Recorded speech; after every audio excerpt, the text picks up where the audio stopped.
ยกประเทศคือเก่าพี่น้องตอนกลางคืนพี่น้องสิพามาเบิ่งว่า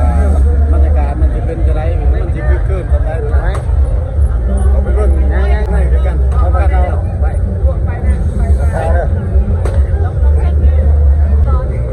ไปดิ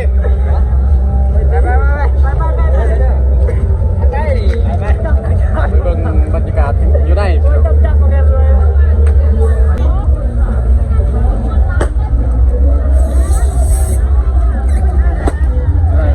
นัดพุ่งเป้าพี่น้องไปเอาเลยไปโชว์ซิมือโชว์เป้าโชว์ซิมือไปดิโชว์ซิมือก่อนนั่นนะลูกมันดีชุดจะได้เลยตามลุงหา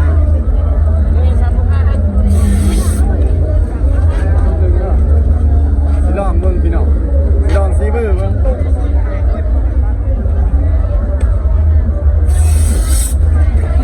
สิลองซีมือก่อนมันสิเป็นจะได้พี่น้องมาเบิ่งนำกันโอเคป่ะเราทำได้ไหมผิดพลาดพี่น้องผิดพลาดแล้วเราเพิ่งเอามือก่อน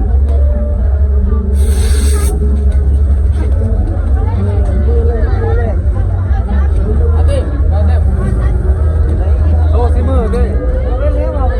โซ่ซีมือกันไอ้บ่าวแซ่บมันโซ่ซีมือกัน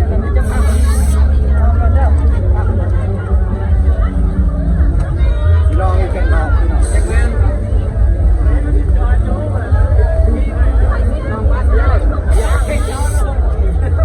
ลองอีกแข่งรอบพี่น้องได้โย่เป็นพันดอกนึงพี่น้อง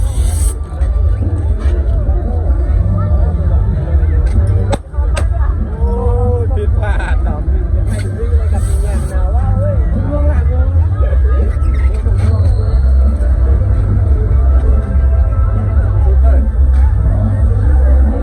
สิลองอีกสุดหนึ่งพี่น้องมันจะเป็นอะไรพอเอามือเลยเด้อวันนี้เด้อ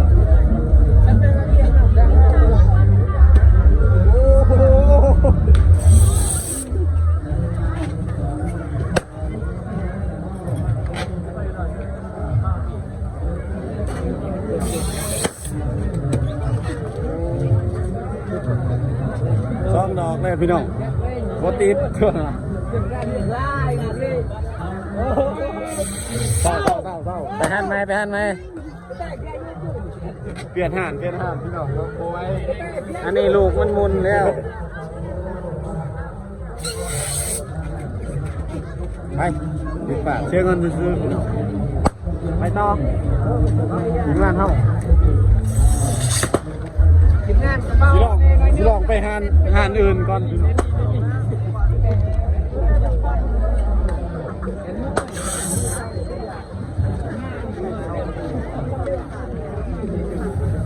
ลายขนาดพี่น้องเต็ม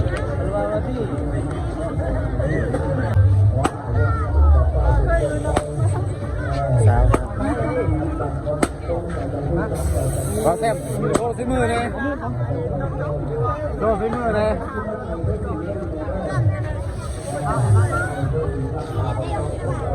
เราไปเบิ่งหมอลำก่อนไปส่งหมอลำก่อนพี่น้อง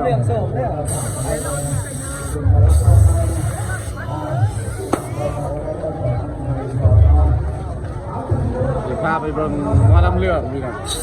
หมอลำเรื่องต่อข้อแล้ววะนี่วะข้อแล้ววะไปเบิ่งหมอลำเรื่องกันใส่เกม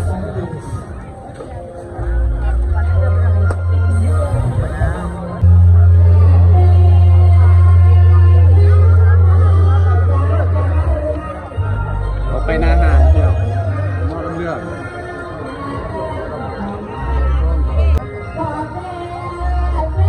อยู่เต็มพี่น้องมอลำเ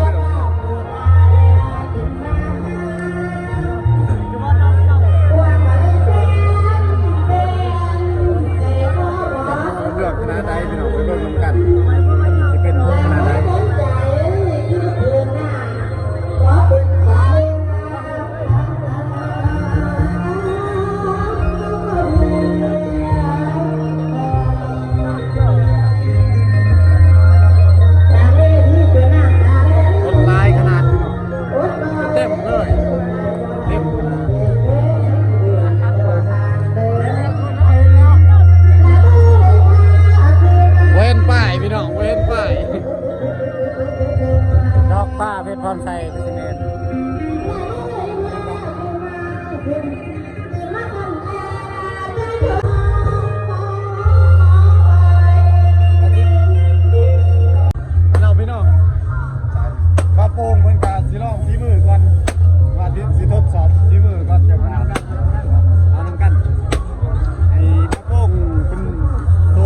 ก่อนพี่น้อง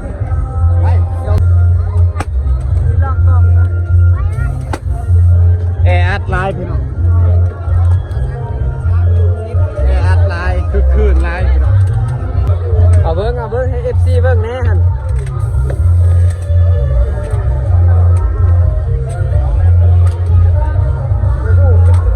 ดอกหนึ่งพี่น้องโป่งทองดอกชุดหนึ่ง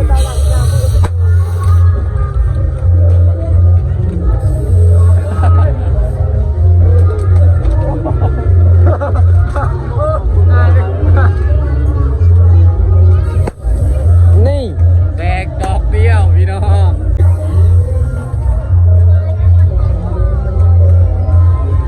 รถปัญญาบ่ได้สมมติว่าคือตัดเอาสมมตินี่ไปแล้วมันบ่ได้สักนั่งกันเราดูกันพักได้เหรอไอ้บ้าโป่งแกมือพี่น้องบ้าโป่งแกมือก่อน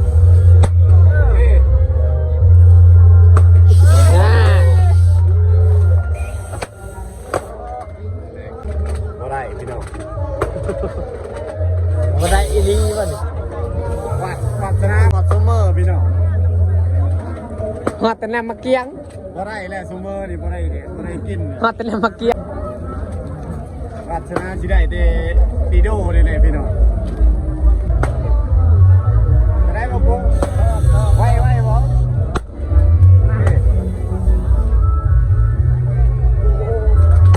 หน้า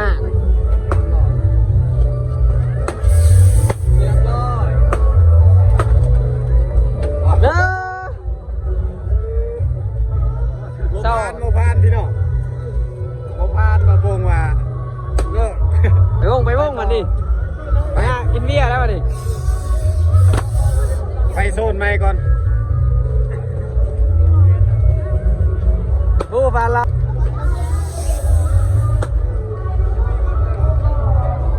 แซมลาเอ้ยลากมา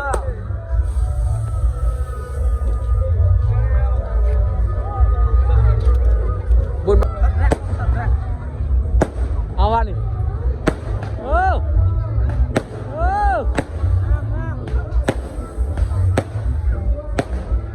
มีของไพ่แล้วเนาะ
เหตุผลของสัตว์นั้น